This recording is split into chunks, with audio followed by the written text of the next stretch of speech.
Welcome to our final KnowTalk in this inspiring series at the Abu Dhabi International Book Fair. Today, we conclude with a profoundly significant discussion titled A Common Future Through Multilateralism. Multilateralism, this collaboration among nations to achieve our common goals, is really at the heart of addressing our most pressing global challenges, from climate change and economic stability to peace and sustainable development. And it is my absolute pleasure to introduce our esteemed speaker, Ms. Bérangère Boëll, who is the resident coordinator of the United Nations in the United Arab Emirates. And Bérangère brings over 2 decades of experience in international cooperation, diplomacy, and sustainable development. She is known for her visionary leadership, but also her strong advocacy for inclusive global partnerships. And she has played a pivotal role in strengthening the cooperation between the United Nations and the United Arab Emirates.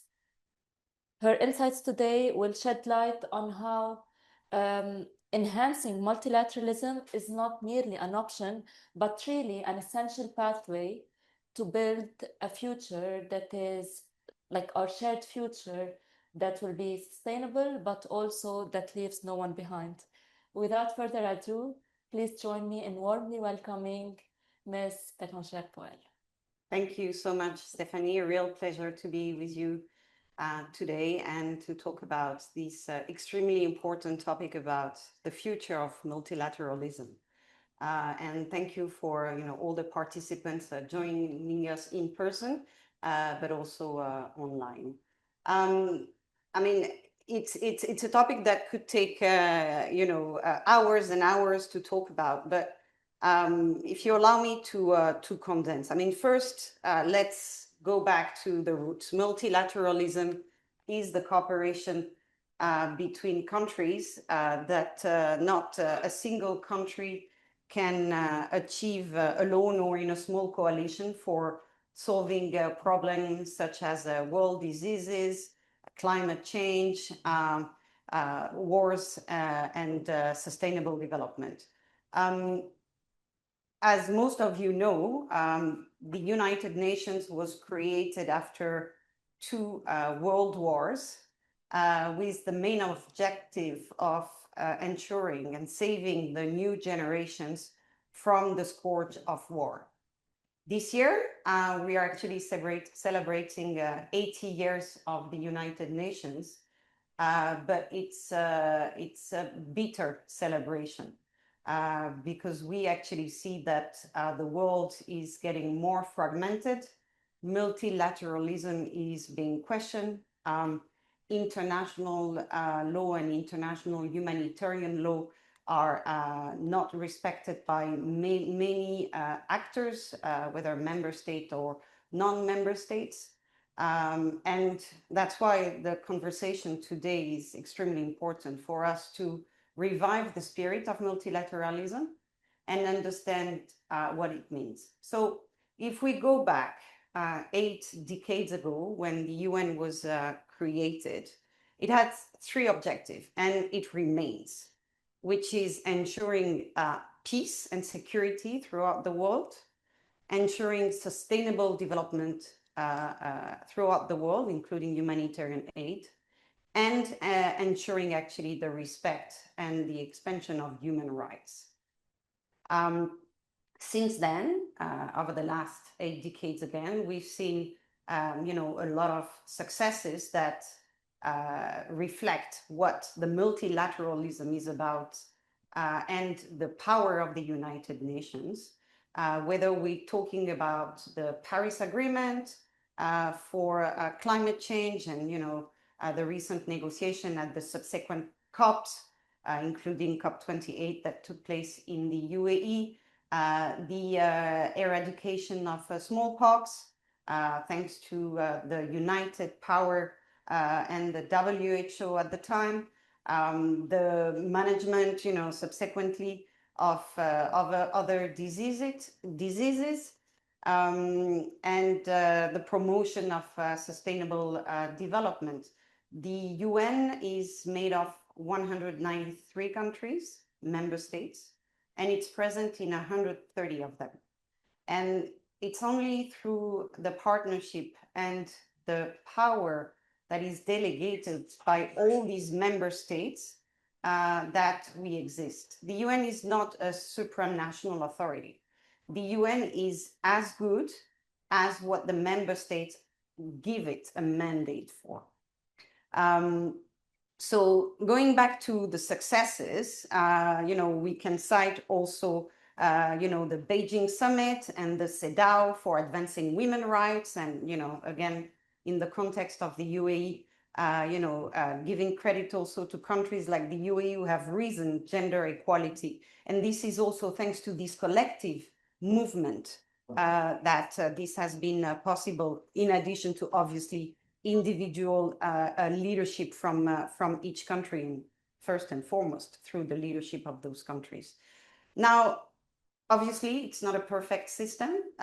We have seen a lot of drawbacks, starting with the impossibility because of the system of stopping conflict, those who actually go over decades, like in the Middle East.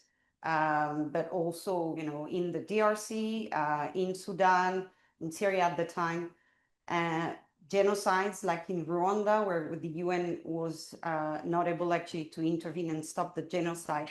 So we have learned from this. It's not like the UN has actually been perfect. The UN has been learning from its shortcomings and has been actually proposing new mechanisms and a new way of doing and thinking.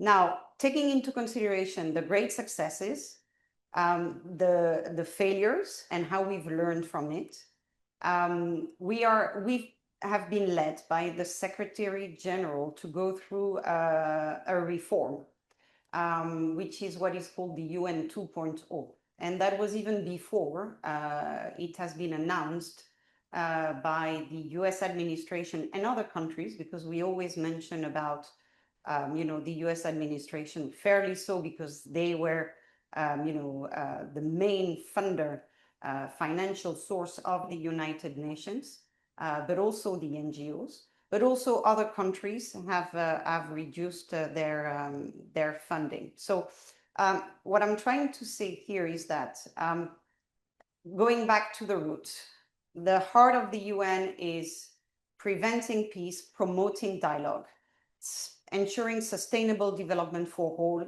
all, leaving no one behind. And this is where the SDGs are at the heart of it. And also promoting human rights and ensuring that the mechanisms that are in place are enforced, that everybody can enjoy the rights that are enshrined in the Universal Declaration of Human Rights, and that there is no impunity. We actually see, unfortunately, in the world of today, that it's a multipolar world, and that we are under threats that 80 years ago we were not under. Nuclear, powers have increased. The climate change crisis has, way worsened, and we have more data about it.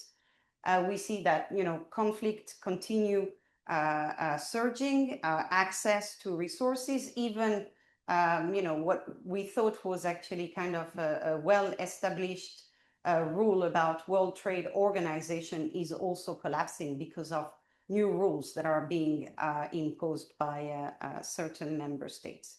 So why is the multilateralism in the UN so important?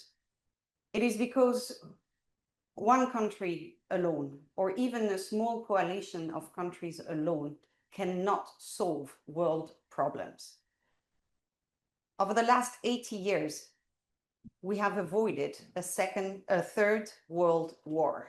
So yes, it has inefficiencies. Yes, we need to improve, but still the system has proved to live for the promise that it was looking at, which is avoiding the subsequent generations to suffer from the scourge of war. Now, what is the future? The future is the Pact for the Future. It has been approved last September 2024 at the UN General Assembly by all member states. And it's a pact that actually sets what all member states agree for the world to be better for the people, for prosperity, for the planet, and for a good governance. So there are even, some proposals about reform of expanding the Security Council, which is the most difficult topic within the United Nations reform. It actually also encompasses issue of access to financing for development. And here, this is also a key topic to ensure that all countries have a fair access to finances, especially those who are the least developed, because not everybody can actually borrow at the same rate on the market.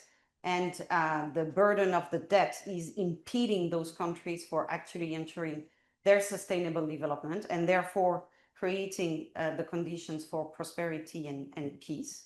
We also talk about the new generations, the Pact for the Future, the Digital Compact, which is the governance of artificial intelligence, and how can the world actually make the most of all the technological advances that the world is actually living, but also ensuring that there's a governance and preventing that there is actually additional cyber crimes and many other actually wrong use of artificial intelligence and technologies. The Pact for the Future can only be a reality again if the member states decide to make it happen. Allow me to actually mention that in a few days, there is the fourth Financing for Development Conference in Seville, Spain.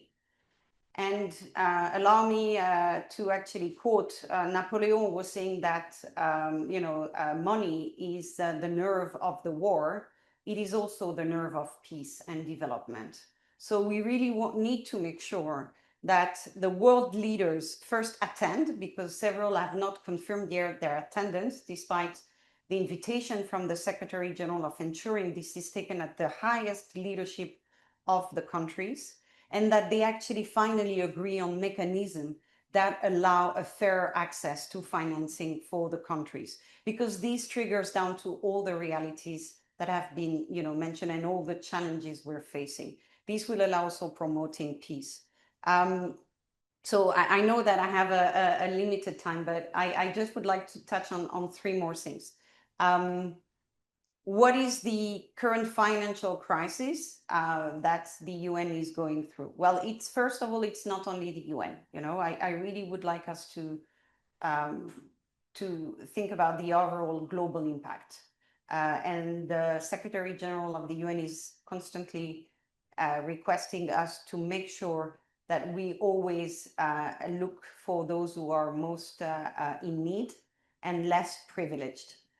So the impact is for the most impoverished, who are actually not receiving the humanitarian aid they should be receiving, because food aid has been cut, because refugees, and this is actually, we are in a time where the number of refugees in the world is the highest ever.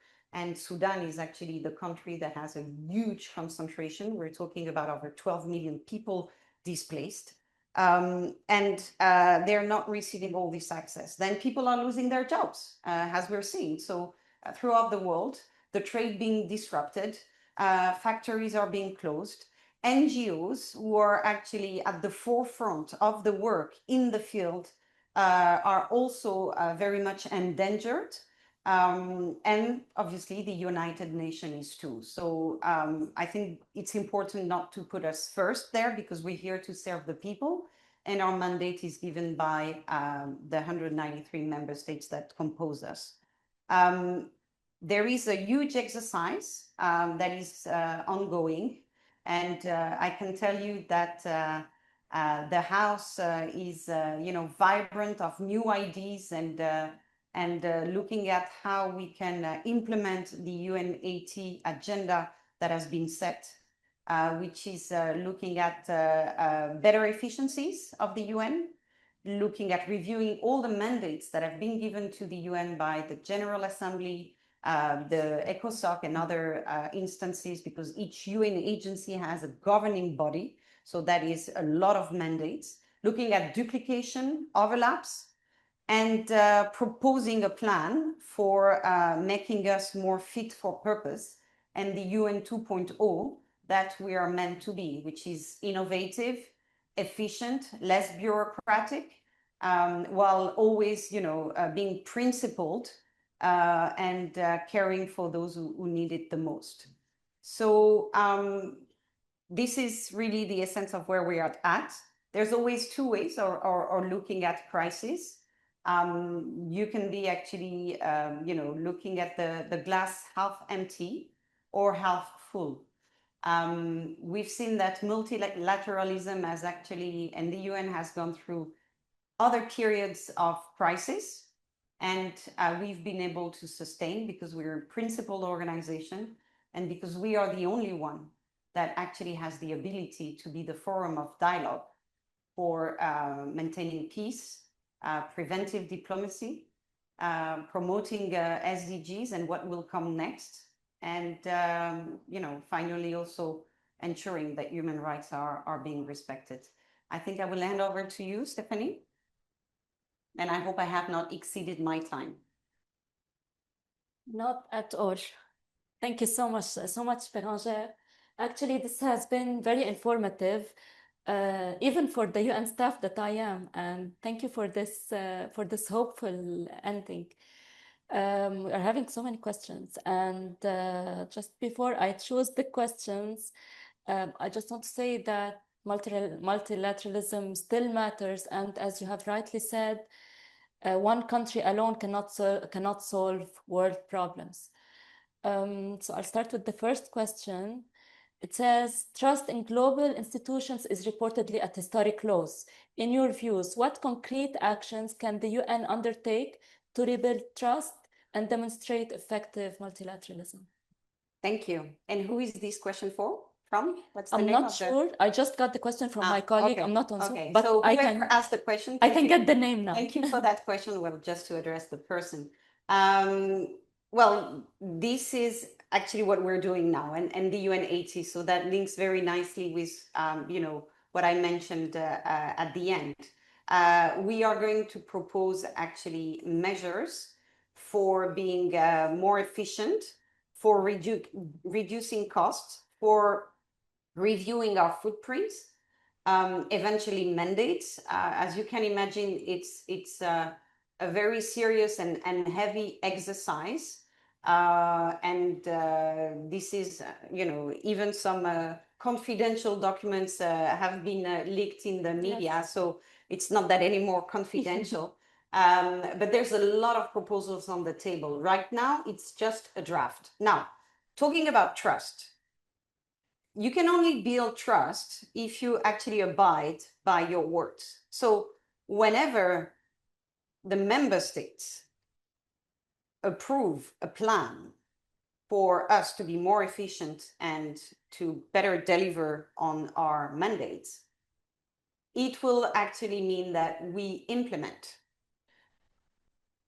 There is a responsibility that comes from the UN, and we perfectly assume it's the accountability agenda that we have, but there's also accountability from the side of the member states, ensuring that whatever is being said in Geneva, in Rome, in New York, in Nairobi, and here I'm mentioning the big UN hubs, and also in the different committees that exist, whether it is the board of UNICEF, WFP, UNHCR, and others, that there is alignment.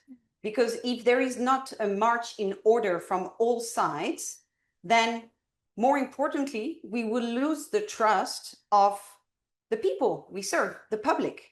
So we need to be able to showcase that we deliver. And we're very much aware that whenever we say that we are going to do something, we need to do it. So we really look forward actually to this moment. Again, it's an exciting time. It's a difficult time, but it's an exciting time for us to actually also rebuild more that trust, and especially with young people. Thank you. That was actually an anonymous question. Now, this one's from Wiam Day. Do you believe the current architecture of multilateralism reflects the power dynamics and challenges of the 21st century, or is a reform overdue? Sorry, the name? Wiam. Wiam. Thank you very much, Wiam. No, obviously it doesn't. And this is not, my opinion as a resident coordinator in the UAE or personally as Bérangère Boëll. If you refer actually to the Pact for the Future, there's a whole section on governance where all member states are addressing this. It has been, even the Secretary General has really tried to push hard for this. And especially for a seat, for Africa, because right now it's a continent that is not represented, but, many other countries that actually should have a seat at the table. That's a very sensitive question. And especially now when we see that there are several conflicts going on where some of the 5 permanent members of the Security Council have strong disagreements, whether it is in Ukraine or the war on Gaza and the rest, yes, then it's actually a difficult time. But absolutely, I think, the world is changing, and we're still working according to a setup that was done 80 years ago that doesn't reflect neither the power dynamics nor actually also the current configuration of the economy, of the society, and others. Thank you. Now, this question is from Sarah. Given that young people are inheriting these global challenges, how do you see the role of youth shaping the future of multilateralism? Thank you. Thank you, Sarah. And my apologies, because the Pact for the Future has an essential pillar about young people. So I'm sorry, because I'm always mentioning young people first. And maybe because I have this automatism, I actually forgot to mention. My apologies, really, because all our hope is in the new generation. You need to voice louder your concerns. I mean, we've seen obviously that, there is more presence of young people. There is also, an envoy for young people and a special office, a special department within United Nations. So you have, young people having their own office, like, women have their own office, but we're not talking about that. We're talking about the new generation leading the world and making sure that your voice are heard loud and clear in all the platforms. So I would say that it would be good if teenagers who are using a lot of TikTok and other things would be also having some challenges of saying, how can you define the world as a better place when, right now I think they've deviated their attention because it's suffocating the world that, we are in. I've got 2 teenage girls, so I know perfectly they're absolutely aware of what is going on. And I speak also with their friends.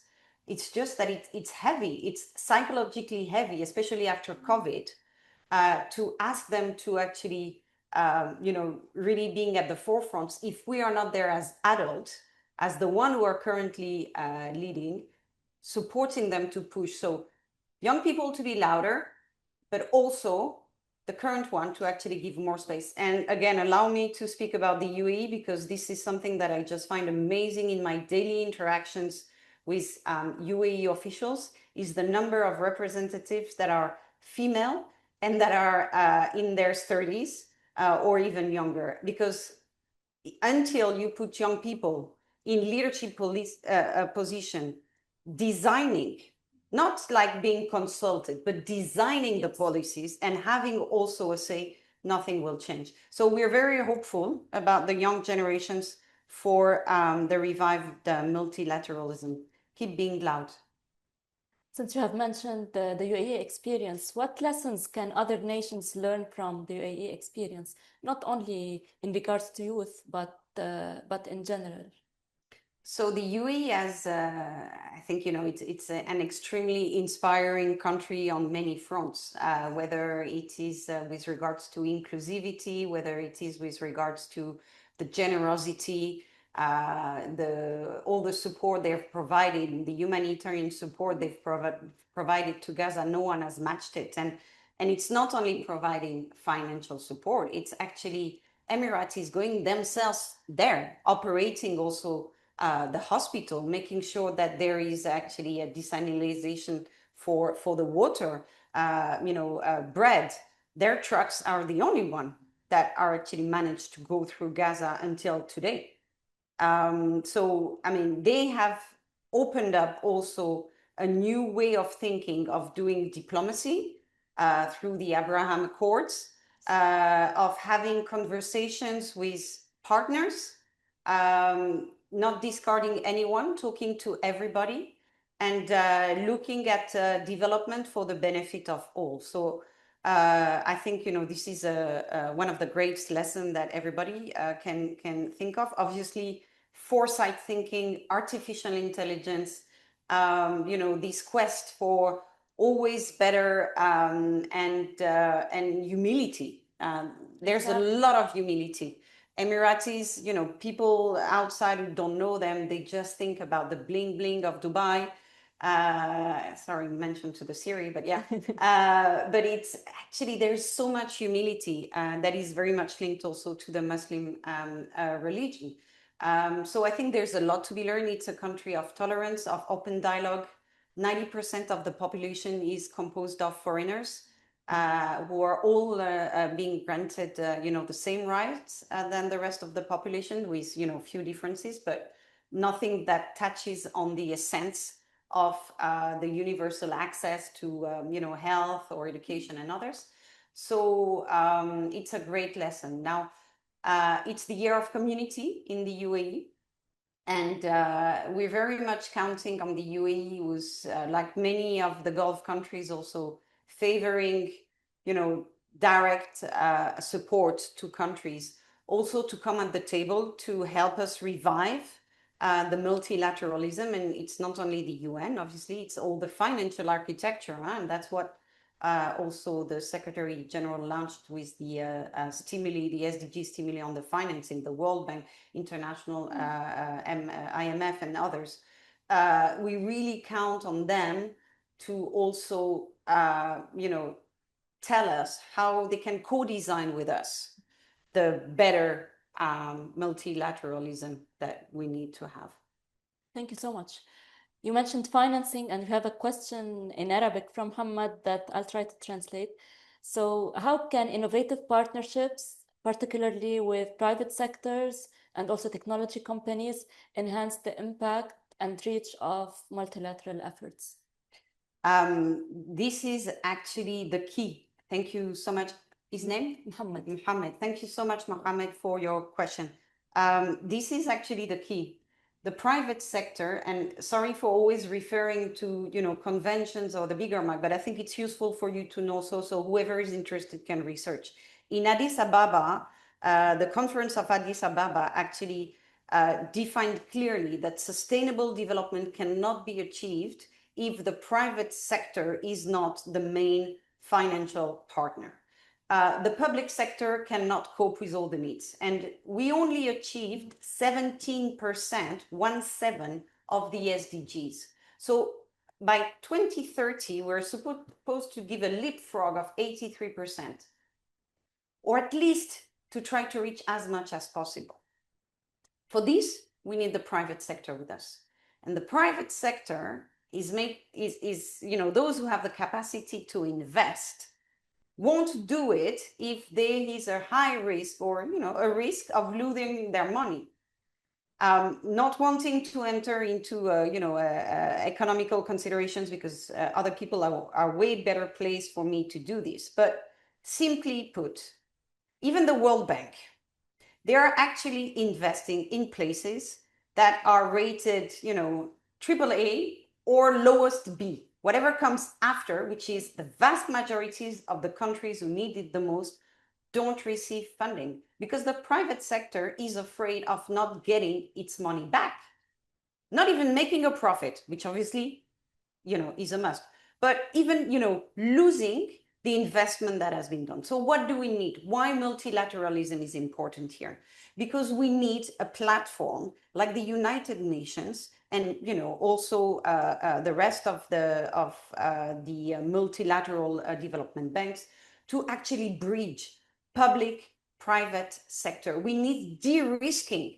We need to find new mechanism for giving a guarantee, and there has been actually success stories. It's not like it has never been done, but we need actually to put them at scale and to have mechanism for the countries, the least developed, the one who need it the most, to be able to access funding and to be able to receive the big investment they need, whether it is in infrastructure, whether it is, even for the PMEs and SMEs. So for this, that's why I mentioned earlier the Financing for Development Conference in Seville, Spain. That is, if I'm not mistaken, 31st of May. That is essential. And that's why the Secretary General has called for world leaders to come. Because this is there that actually the question of how can the incentive be given to the private sector for, partnering with the public sector and do blended financing. I'll take two more questions. What practical steps can developing countries take to ensure their voices are equally heard in multilateral forums, often dominated by powerful nations? This question, if I'm saying the name correctly, is from Nazia, who is a research officer from Pakistan. Sorry, can you repeat the beginning of the question? Yes, Nazia, but I didn't hear the beginning of the question. What practical steps can developing countries take to ensure their voices are equally heard in multilateral forums, often dominated by powerful nations? Okay, it can be developing countries, like what practical steps they can take, or how can we ensure their voices are heard? I mean, the reason why the UN is so strong, it's just like one country, one vote, regardless of the size and the demography of the country, which is very different to many other instances. It's like everybody's equal as a country. There are various mechanisms and, smartness is everywhere. And, we've got such brilliant people actually coming from least developed countries. They know actually how to make the alliances. At the time there was the group of 77 that is not 77 anymore. And there are actually different configurations of coalitions of countries for them to push forward at the different UN forums their interest. A lot of conferences are actually also taking place, putting the focus on them. You've got also, heads of states of certain nations that are extremely vocal, especially for small islands and landlocked countries. There are also special envoys that have been nominated for looking specifically at those countries and making their voice heard in different forums. So I think from a diplomatic perspective, it's something that goes within the complex ways of things are actually working in the different international forum. But first we need to give them the funding and the mechanism for them to be able to actually reach their full potential, for the young people to have a future, for the young people to have their dreams, not a reality that can happen in another countries and risk their life crossing an ocean or a sea, or fleeing from war-torn countries. So this is the support, on peace, on sustainable development with the financing and human rights. Thank you so much. I'll end with a personal question from Marie-Christine.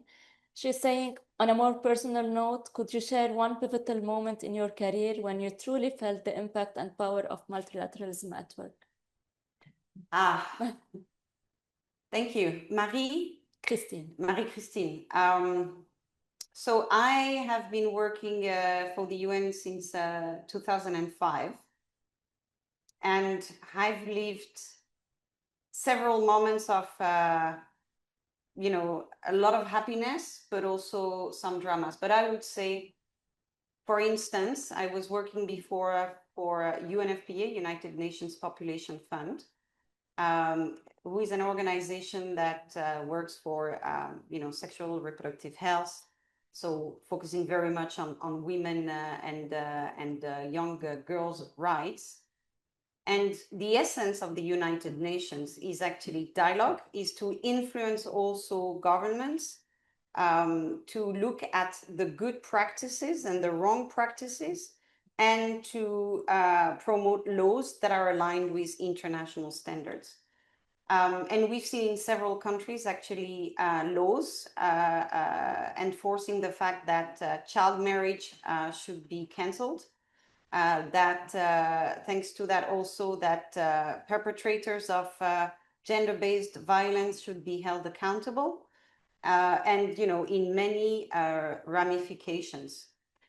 So this is one of the happy moments of multilateralism, when you see that you not only impact one life, but you impact many lives, and it's lasting because it is going through a trajectory. Obviously, there are drawbacks. Laws can be, cancelled, but also, in actually also protecting some communities in remote areas. My most recent post was in Mozambique, in Cabo Delgado, and Cabo Delgado is the north that is prone to conflict and natural disasters. And the power of the coordinated action of the NGOs and the UN under the leadership of the humanitarian coordinator has actually brought concrete life-saving for many people in the most remote areas, using innovation. Thanks to WFP, who has actually developed incredible new tools and the technology that also others have brought. So, saving one life is already fantastic, but taking it at scale and sustainably is also absolutely wonderful. So that's really the power of the multilateralism of the UN, to have humanitarian and development hand in hand, and trying to find long-lasting solution, preventing peace. The disarmament actually in Mozambique is the result of the UN. There was a special envoy that was nominated by the Secretary General for this purpose, and it worked. So we unfortunately see in the media too much of what doesn't work, but that's how news function. But there's a lot of success stories, and the disarmament in Mozambique and the peace negotiations being one of them. We wish them to be more, but yes. And I just would like to add that it's important to remember that the conflict in Gaza has actually killed more humanitarian staff than any other place, that people from NGOs and the UN have a lot of passion for what they do. And I think we forget to give sufficient recognition to those who are at the front line, taking risk, their own life, the one of their families, for making sure that they're helping others. So the spirit of help and solidarity is really what is at the heart of what we do and what multilateralism is about. Thank you so much. Very enriching session, very insightful reflections, and thank you also for the personal experiences you have shared. I think this is a wrap for this session, but also for this special edition of Inspiring KnowTalks from the Abu Dhabi International Book Fair. And these sessions would not have been possible without so many people that the credit is due to them. First of all, of course, our speakers, our esteemed speakers, Bérangère, but also all other speakers. And in addition to our interpreters, to Baher, to Ihab, to Yaman, also to Sanad, who helped us with videography and also live streaming, to Orion, this company that's helping us with also the social media, but also colleagues from MBRF and UNDP. I'd like to mention Mona, Miriam, Hani, Rasha, and all other colleagues. Thank you so much. The power of teaming up together. So very nicely ending with multilateralism. Yes. Thank you so much. Thank you so much for inviting me, and thank you so much also for the participants for engaging in and Yes. listening. No, most enjoyable. Thank you so much. Thank you.